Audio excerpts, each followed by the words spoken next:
#1 in prime time last Saturday. And joining me now by phone, the President of the United States, Donald Trump. Good evening, Mr. President. Good evening. Well, first of all, let me say that we are delighted to have you on Justice tonight. And there is so much breaking news now. The Democrat memo just came out. And, of course, you called the memo a legal bust on Twitter today, and you called Adam Schiff a phony. So what do you take exception to in the memo? Well, all you do is you see this Adam Schiff. He has a meeting and he leaves the meeting and he calls up reporters, and then all of a sudden they have news, and you're not supposed to do that. It's probably illegal to do it. You know, he'll have a committee meeting and he'll leak all sorts of information. You know, he's a bad guy.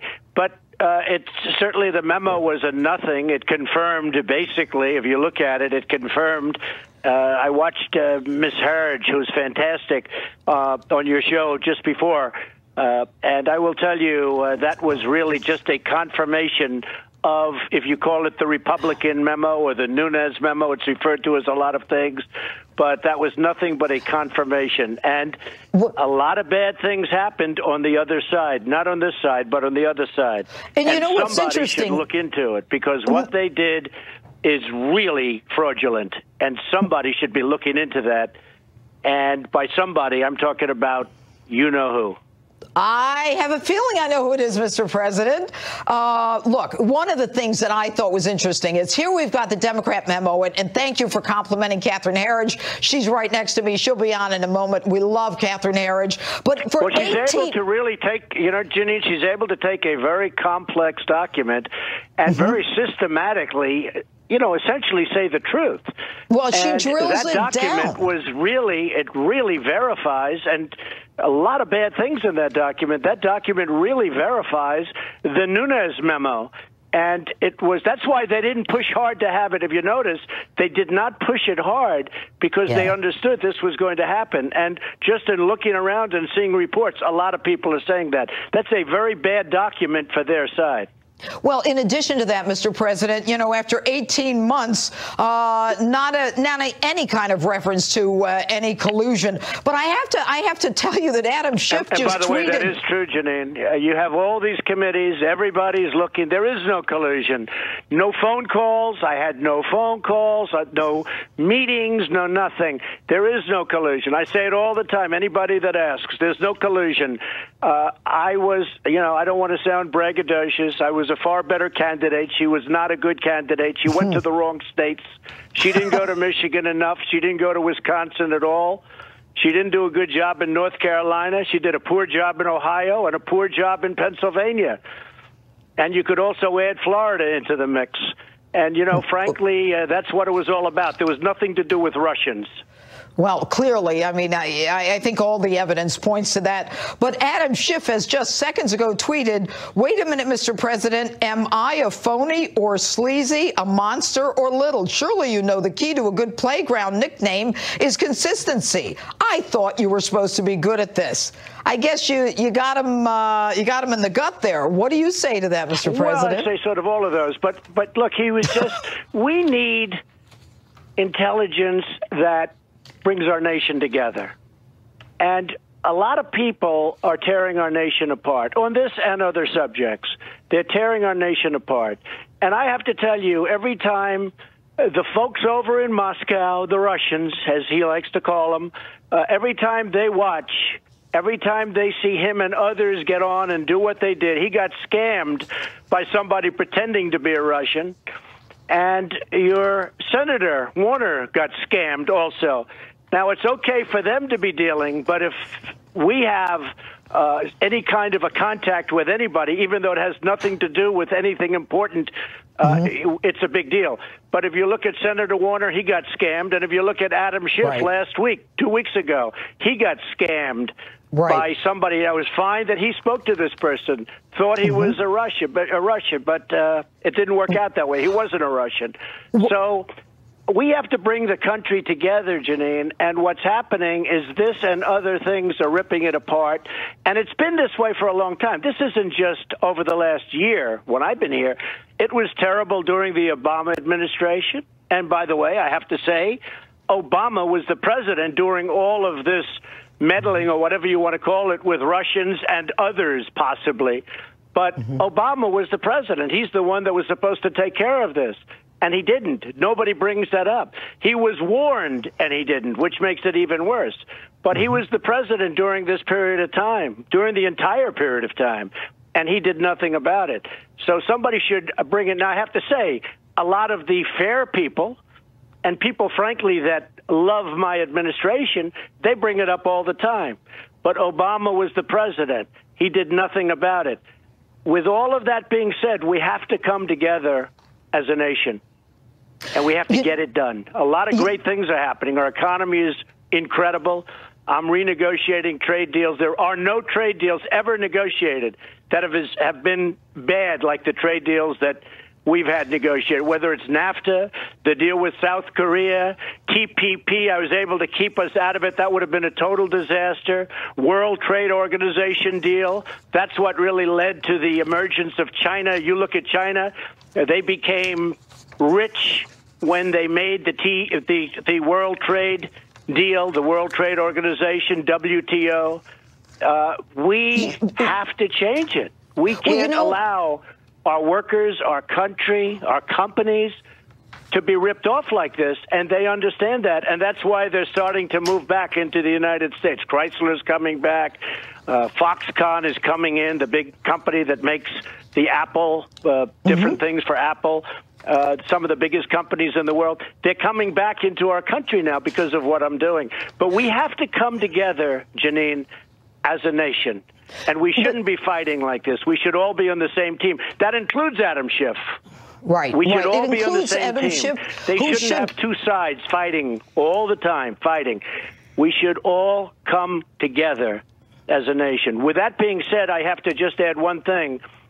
Congressman Nunes, if this continues to go forward, I really think someday he's going to be greatly honored for his service and for what he's done. He's been very, very brave in the face of a lot of obstacles. What he's found out has been incredible. I give him tremendous credit. But I have to say this, we have to come together as a nation. You know, Mr. President, your approval rating is soaring. And, you know, we can talk about the economy and the low unemployment and the stock market and all of the great things that have been happening with the economy. But you have accomplished all of this. And by the way, there's a poll that puts you at 50%. At CPAC, you're at 93% approval rating. You did all this in 1 year with the economy. To what do you attribute these incredible advances? Well, I think that I've had a lot of good ideas and I have a lot of energy. I get things done. I mean, I'm very proud of what's happened with the economy. If they would have gone with in the other direction, they would not have gotten rid of regulations. I really believe that while the tax cuts are the biggest ever, there has been no bill like that passed, including Anwar and including getting rid of the individual mandate, which is the worst thing going on Obamacare, and healthcare is starting to really come along now well. You're going to see premiums start to drop. But with all of that being said, I think regulation, the cutting of regulations is what has given us this, because, you know, as you know, the tax cuts just happened a fairly short while ago. I've been cutting regulations now for over a year, substantially. Only unnecessary regulations, but you couldn't build, you couldn't do anything. Look at the pipelines. If you look at the Keystone Pipeline, if you look at the Dakota Access Pipeline, Jeanine, 48,000 jobs, they were dead. And I approved them right at the beginning of my administration. And environmentally superior, because you're underground as opposed to trucking and all of the things that you have to do to get the product to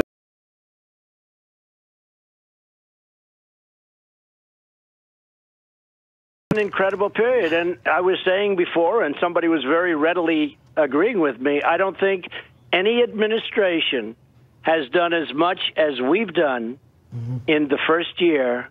I don't think it's even close. Between the taxes, the regulations, Justice Gorsuch, many district judges, many Court of Appeals judges, and many more to go. We have great judges, you know, literally just waiting. We have a tremendous problem with Senator Schumer where he's not approving people that are working in the administration. It's unprecedented. We have hundreds of people that have taken so long to get approved, and we have people still waiting to get approved in the trade groups, in very important groups, Jeanine. The Democrats, I mean, the one thing they're incredible at is obstruction. The one thing they're incredible at, they use it. They resist. And they really, it's just bad for the country. So hopefully that can get done, and hopefully we can get DACA done. I'd like to do that for the Hispanics out there. I did very well with the Hispanics, much better than anyone would have thought. I'm the one that's pushing DACA, and the Democrats are nowhere to be found. Well, what's amazing is that, they continue to try to promote their narrative. But I want to ask you about something you talked about at CPAC yesterday that was very well received, and that has to do with the in the wake of the Parkland, Florida school shooting. And you talked about expanding background checks on guns. Right. How do you think that's going to happen? Well, I think it is going to happen. I think we have tremendous support. Where the Republican Party has really come together. It's become very unified. You see that also with the poll. I think that was one of the straw poll questions that were asked, and at the CPAC, which was a tremendous conference, by the way, tremendously successful. And it was, about the whole thing, the party coming together. And it really is. It's really coming together. And I've spoken to many senators, many congressmen, just today, yesterday, the day before. And I think we're going to have a great bill put forward very soon, having to do with background checks, having to do with getting rid of certain things and keeping other things, and perhaps we'll do something on age, because it doesn't seem to make sense that you have to wait till you're 21 years old to get a pistol. But to get a gun like this maniac used in the school, you get that at 18. I mean, that doesn't make sense. And frankly, I explained that to the NRA. They're great people. Wayne and Chris and all of their great patriots. These are great people. But I said, fellas, we have to get going on some really good legislation. So background checks are going to be very important. At the same time, there's no bigger champion for the Second Amendment than I am. I'm the champion of the Second Amendment. I don't think there's any question about protection. You have to have protection. You see what happened with the police officers that didn't have the guts to go into. I mean, now it turns out, I guess there's 4 of them. 4 of them. Incredible. That's my open tonight. If we would have had some great teachers that were gun adept, meaning, really understood weaponry and guns, and if they had concealed permits, you wouldn't have this problem today. You just wouldn't have it. And, they have one other thing. They love those children, the teachers. They love those children. That coach who was so brave, who ran into gunfire to protect the kids, if he had his gun concealed, he'd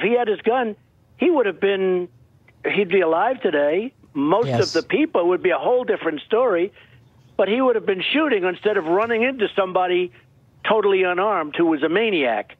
So, there's a lot of good things happening, Jeanine. We're going to get it solved. The one big thing to that also is when these crazy people who are cowards, when they hear or know that randomly you'll have maybe 20% of the teachers, 15% of the teachers inside having concealed, and these are experts at what we're talking about, they'll never go into the building. You're never going to have this problem.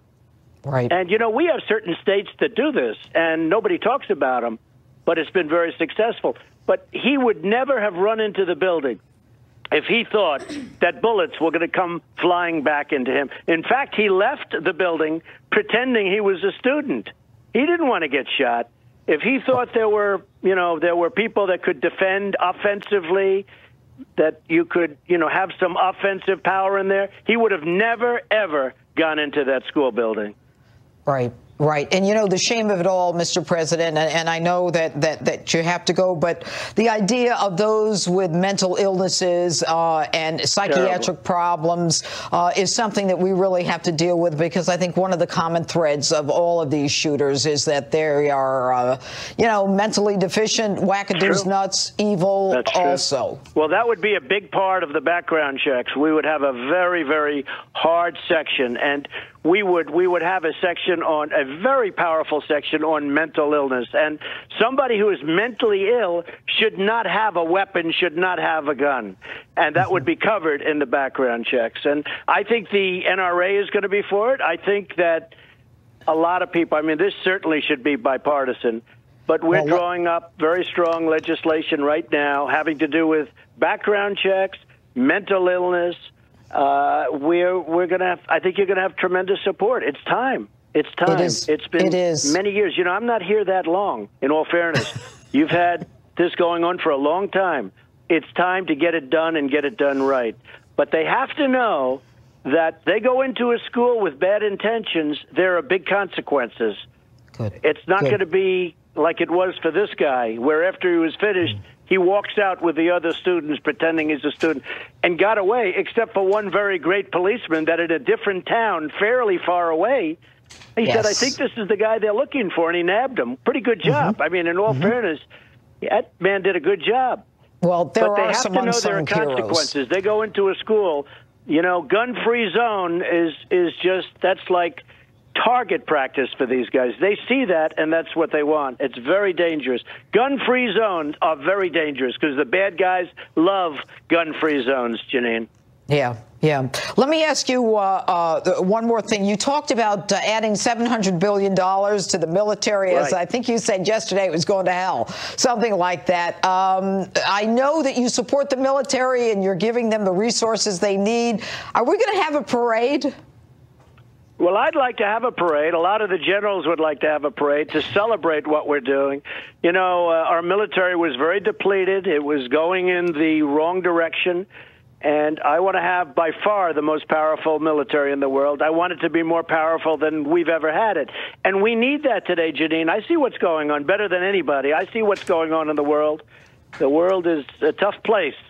And we want to be stronger than we ever were. And as you know, I got a budget. I would have loved to have cut the budget, but we need, our military has been so badly hurt for so many years, even beyond President Obama. I mean, it's been hurt for many, many years and depleted. We had sequester, which is a disaster. And I got $700 billion and $716 billion next year. That will rebuild our military. We'll have a tremendous, updated, the top of the line. There'll be nothing like it. We needed that. But to get that, I was forced to give Democrats, you know, many billions of dollars for things that I would normally not have done. They had, you know, they don't care so much about the military, sadly. They don't care so much about people pouring across the border, MS-13. They're not worried about MS-13. If anything, they want to protect MS-13. And these are vicious people. By the way, these aren't people that use guns. These are people that like using knives because it's more painful. And we've gotten thousands of them, literally thousands, you know that, out of the country and put them in jail and out of the country. But we need the wall. We need border security. And we have to stop MS-13 and a lot of really bad people and drugs from pouring into our country. And you see the numbers. We've stopped. I mean, the numbers are way down from what they were. But that's not good enough. We can't. We have to stop them all. It's not good enough. And so you're we're going to have tremendous border wall? security. That's part of what we want right now. When are we getting the wall? Well, we're going to get the wall. The Democrats have actually agreed to that, but I have to get more. We need other things. We need something to do with chain migration, something to do with visa lottery. I mean, we actually have lottery systems where you go to countries and they do lotteries for who comes into the United States. Now, you know they're not going to have their best people in a lottery because they're not going to put their best people in a lottery. They don't want to have their good people leave. So we get these people, and then you'll have, like, the incident we had on the West Side Highway in New York, where this guy who comes in through chain migration and visa lottery runs over and kills 8 people and badly injures. You know, nobody ever talks about all of the people, whether it's the school or on the West Side Highway, people that go out to put themselves in shape and they end up losing legs and arms. Nobody ever talks about the people that are so horribly hurt and injured. But this guy runs his truck into people, killed 8 people and injured many, and he came in through the system. Well, I don't want that. I want people to come in ultimately. We want people to come in through merit. And you know, we're going to need merit. We need people to come in to our country because we have so many companies now moving in because of the regulations and because of what we did with the massive tax cuts, which is great for the companies, and they're going to hire the people. that we're going to need people to take care of the companies. So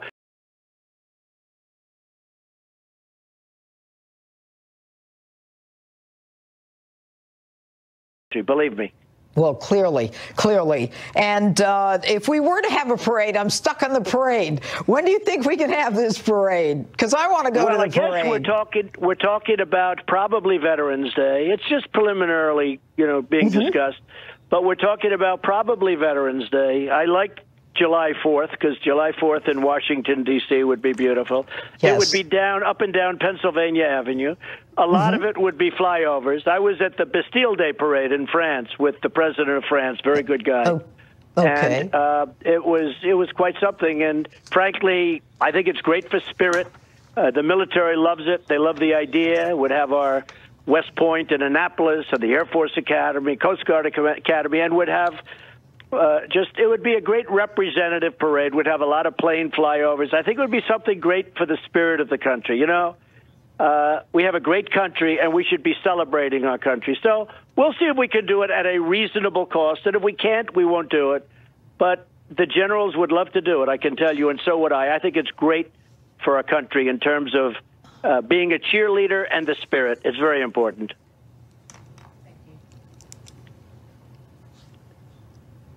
Hello? Mr. President? Yes. Yeah, I'm sorry, I didn't hear you. Let me ask you finally, the mainstream media, they don't seem to be ending their attacks on you. And yet, as your approval rating is soaring and as you make all these accomplishments, do you think at some point they have to give in? I think what they're going to do is 6 months before the election in 2020, they're going to all endorse me, and they're going to be so nice, because if they don't have me, their ratings are going to die, and they're all going to go out of business, okay? They get good ratings because of whatever is going on. I mean, because of me.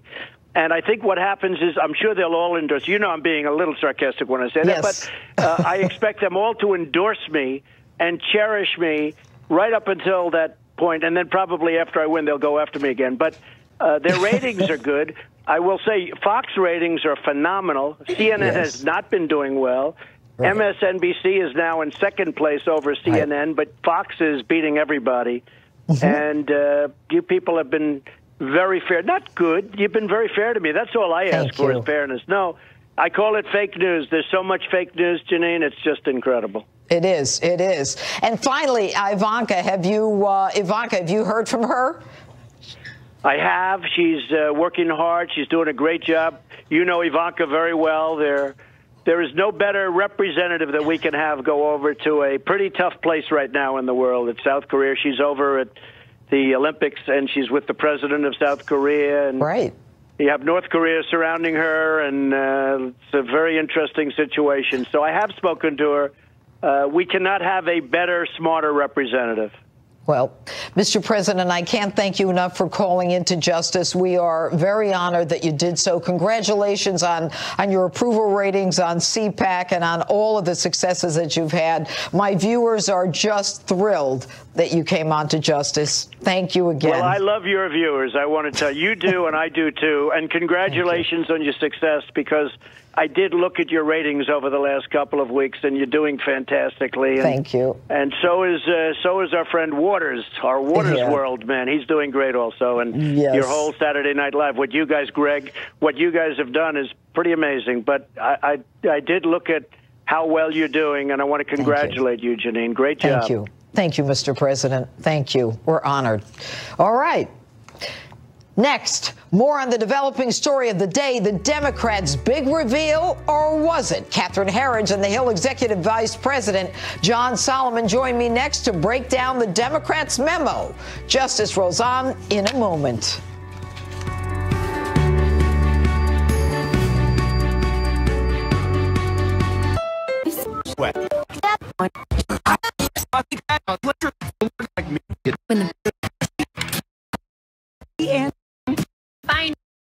Not include an it used Security Council. From America's news headquarters, I'm Robert Gray. The United Nations Security Council taking a rare unified stance on the conflict in Syria. It unanimously approved a resolution demanding a 30-day ceasefire in Syria to occur, quote, without delay. The resolution did not include an explicit time frame. A proposed 3-day deadline was watered down to garner support from Russia, Syria's ally. Now, this comes after a week of airstrikes on rebel-held suburbs of Damascus, leaving hundreds of civilians dead. The NRA is in hot water following the recent Florida school shooting that left 17 students and teachers dead. A number of corporations are severing ties with the gun lobby group, including some major airlines and car rental agencies. The NRA responded today, calling it a, quote, shameful display of political and civic cowardice. I'm Robert Gray. Now back to Justice with Judge Jeanine. Breaking tonight, the Democrats' counter memo on alleged government surveillance abuses has been released, and the fallout has just begun. Chief Intelligence Correspondent Catherine Herridge joins me here in D.C. with the latest, along with investigative journalist and executive VP at The Hill, John Solomon. All right, good evening, guys. We don't have a lot of time, but Catherine, first of all, the president was very complimentary of you, and we all agree. But what's your takeaway from this memo? Okay, so really the Democrats are asking folks to focus on the details and the trees and not the forest, the overall picture. One of the central findings in the Republican memo is that the fact the dossier was funded by the DNC and Clinton campaign was never shared with this surveillance court when they went and got a warrant for this Trump campaign aid.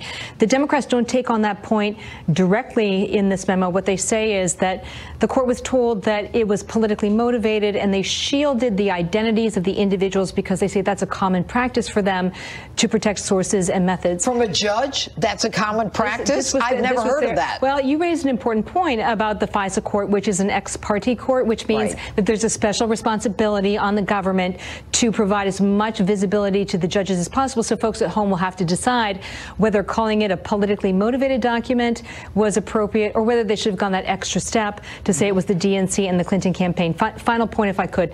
So the Democrats say that elements of the Trump dossier were corroborated by multiple sources, and it's in this section of the memo. You can see it's heavily blacked out, so we don't know what it was exactly. However, I think there's a conflict here because Director Comey testified to the Senate Intelligence Committee last year that when he briefed the incoming president at Trump Tower in January of 2017, that the dossier at that time was still unverified and salacious. So this is 3 months after the application that the Democrats say. So you swear to a court that this is reliable, and then you go to Congress and say it's not. Anyway, John Solomon with The Hill. You guys have been breaking unbelievable stuff on the Hill. What's your takeaway from this Democrat memo? Yeah. I think Catherine has it right. You know, we were all as reporters looking forward to this, and it doesn't turn out to be a very evidentiary document. It turns out to be more of a political document, laying out an argument, but not putting a lot of new evidence. There's no new evidence of collusion. We still have no evidence in the public domain of collusion, right?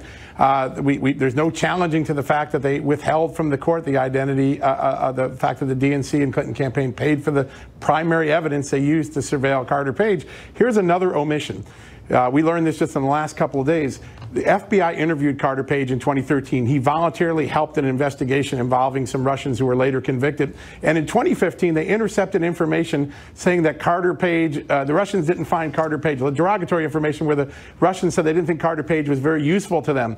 You would think they would tell that to the court if they're now asking them to surveil him in 2016, and they leave that out, just like they leave out the DNC and Clinton connections. I think when you look at all this, the FBI and the DOJ look a little bit like that 17-year-old son that sneaks out of your house Saturday night. He gets busted when he comes back, and dad says, "What did you have to drink tonight?" And I said, "I had a Coca-Cola." You don't tell him you had 5 beers. They're leaving out really important information from the court. The whole idea that Carter Page helped the FBI in 2013 is news to me. Yeah, is it news? I mean, no, that's right. There was a counterintelligence investigation based in New York City, and Carter Page was one of the targets of these Russian spies. But Carter Page then agreed to become a cooperating witness, and his testimony was used to secure a prosecution and a conviction. To assist the FBI, and they didn't tell this to the court. Instead, they wanted to surveil him. That's unbelievable. Yeah, there's a lot of questions that still need to be answered about this. How thorough is the FBI and the DOJ in front of this court? Okay, but the one thing that jumped out at me is they do say that after they got the surveillance warrant of Carter Page, there was additional intelligence that was gathered that was credible enough that allowed the surveillance court to renew the applications multiple times. And we don't know what that information is. Because they haven't told us. Well, it's blacked out. You can't really make an independent assessment. All right. Catherine Herridge, John Solomon, I don't mean to rush, but thank you so much for being with us tonight. And our panel's ready to break down the interview with the president, plus the release of the memo has them primed for a fiery debate. Katrina Pearson and former Hillary Clinton advisor Richard Goodstein standing by. You can't miss this. Oh.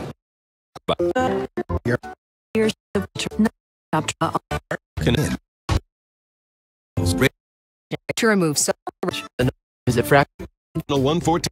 Get a gun like that you. It doesn't seem to make sense that you have to wait till you're 21 years old to get a pistol, but to get a gun like this maniac used in the school, you get that at 18. I mean, that doesn't make sense. And frankly, I explained that to the NRA. They're great people. Wayne and Chris and all of the great patriots. These are great people. But I said, fellas, we have to get going on some really good legislation. So background checks are going to be very important. You just heard President Trump minutes ago right here on Justice. And now my panel, former Trump campaign spokesperson Katrina Pearson, and former Clinton advisor, Democratic strategist Richard Goodstein. All right, guys, you heard the president. What's your takeaway from it, Katrina? I think the president, we are just so lucky to have President Trump today. We have a president who not only respects the Constitution, but wants to put forth common sense measures to keep children safe in our schools. He's committed to making America great again in every way, shape, or possible. We've seen that in some of the things that he's done today.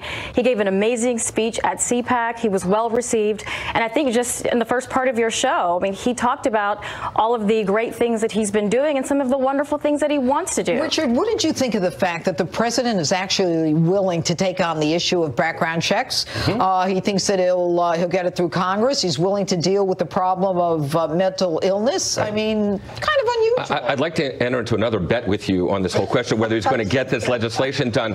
Look, let's talk about mental health.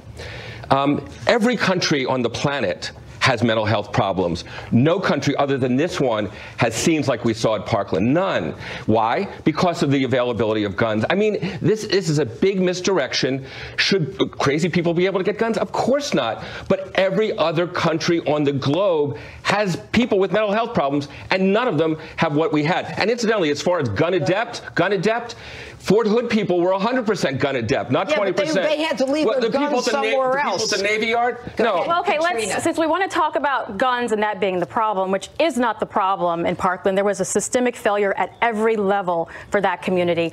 The University of Chicago put out a study in 2016. Time magazine called it the worst year ever for that city.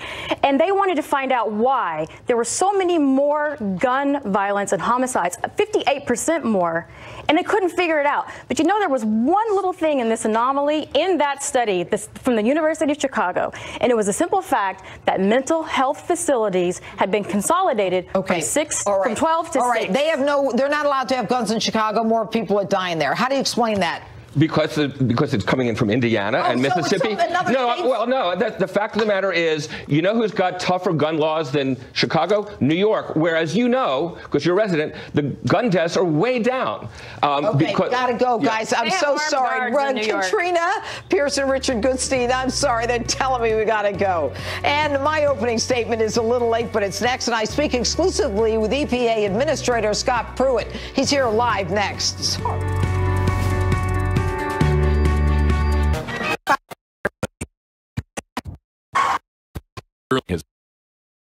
This is a gauge the office, president.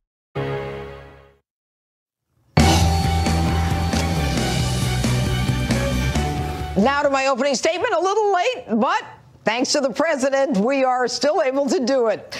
All right. The first priority on an active school shooting is to stop the killing. You don't wait for the SWAT team. You don't hide behind a car. If you're armed, whether as a school resource officer or a first patrol officer, you go after and engage the shooter.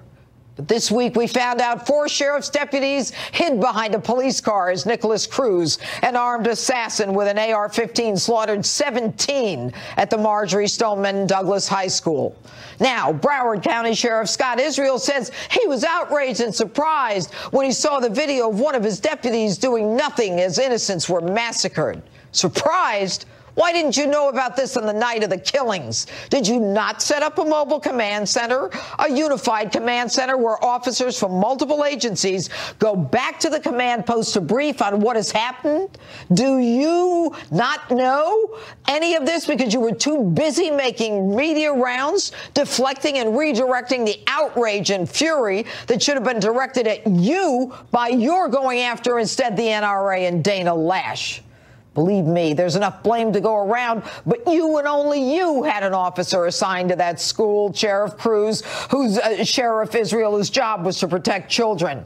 So why only 2 days ago did we find out what you had to know the night of the shooting? Neighboring police department Coral Springs, they were outraged at the failure and dereliction of duty on the part of your officers.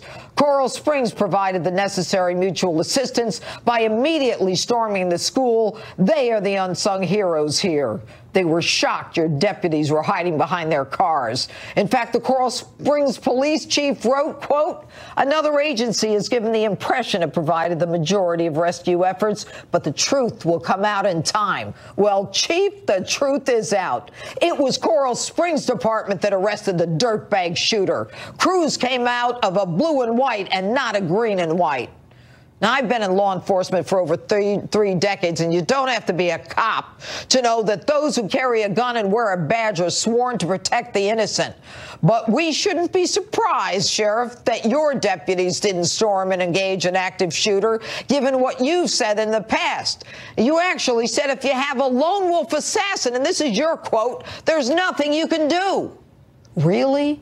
Nothing you can do? Pray tell, Sheriff, did your guys even have active shooter training? When was the last time you did an active shooter drill? Do they know how to breach a door like Coral Springs did when they got there? Do they know not to be afraid to engage a shooter? Do they even have the appropriate equipment like a steel-plated ballistic rifle vest and a helmet that can easily take an AR-15 round? Instead, they hide like wusses, waiting for the cavalry to arrive as if the suspects were barricaded and nothing was happening. Coral Springs knew to immediately engage and use bolt cutters on the fences to go through locked doors to carry the kids out.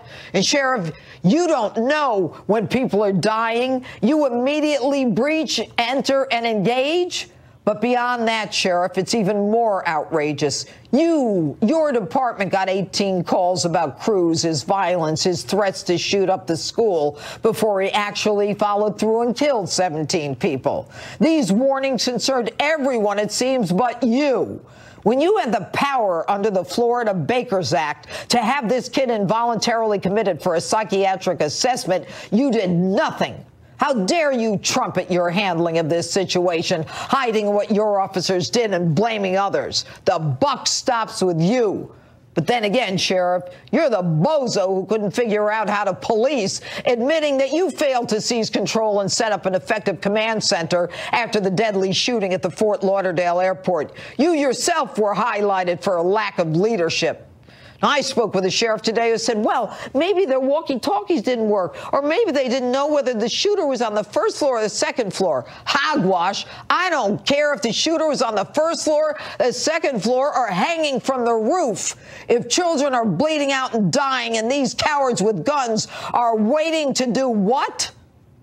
If you can't figure out to advance and take out the threat when imminent death is undeniably apparent, where you could have saved the lives of the helpless bleeding out on the floors in the place of learning, then it's time for you to resign, Sheriff Israel, and get the hell out, or at the very least be recalled by the people of Broward County. And that's my open. Tell me what you think on my Facebook, Twitter, and Instagram. Hashtag Judge Jeanine. And EPA Chief Scott Pruitt is next. This Friday.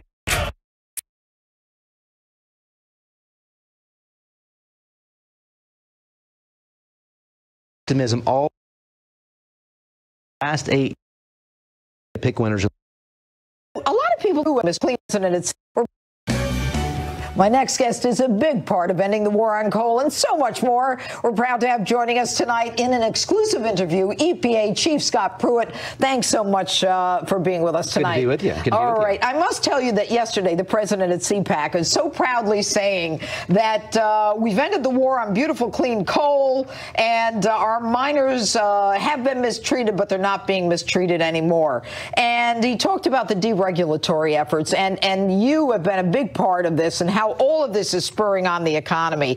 You know, a lot of people don't know what the EPA chief administrator does that benefits people like coal miners. Well, the president talked about it tonight in your interview about the importance of the deregulatory agenda. And when you think about the last year, $8 billion in cost savings with the deregulatory effort administration-wide. In our agency alone, $1 billion of cost savings. I mean, the last administration, Jeanine, looked at regulatory action as almost a way to pick winners and losers, you know, to pick on certain sectors of our economy. And you mentioned one, the war on coal. I was in Pennsylvania, as you know, last year. I think we have video of this. I can't wait to see this. This is you, I believe, in a coal mine. Talk to us about this. Yeah, first administrator in history to go underground, 1,000 feet down and 3 miles in. And I was talking and I delivered the president's message to them that the war on coal is over. And you should have seen the emotion in their faces, Jeanine, because they had spent the last 8 years under assault, you know, under a regime, a regulatory regime at the EPA that said to them that we want to shut you down.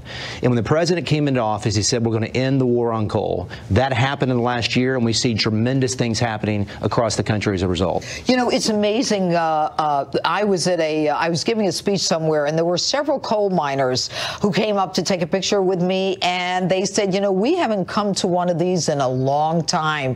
And, you know, I kind of felt like they are being rejuvenated. They feel that there's hope. They feel that America's back. There's optimism all over the country. Miners in Pennsylvania, Indiana, hard rock mining in Nevada.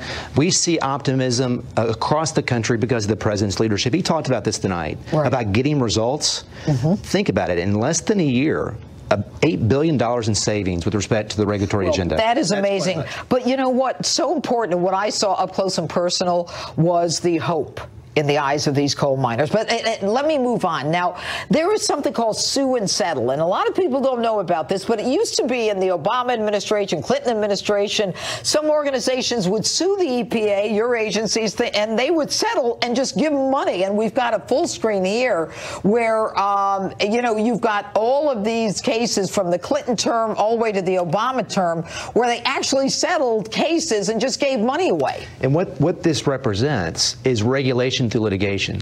You know, we're required when we do rulemaking to publish those rules, take comment from people all across the country, and do it in an open and transparent way. But what happened with these agencies historically, and the EPA particularly, is they got sued by these third parties, went into a courtroom, cut a deal in the courtroom, entered a consent decree, and then went across the country and said, do what this consent decree says, sue and settle. But so what that means is that basically our taxpayer dollars are funding these plaintiffs because they were settling and not even going to court. That's exactly right. Sometimes, the very same day the lawsuit was filed, they would enter into these consent decrees and then pay attorney's fees as a result as well.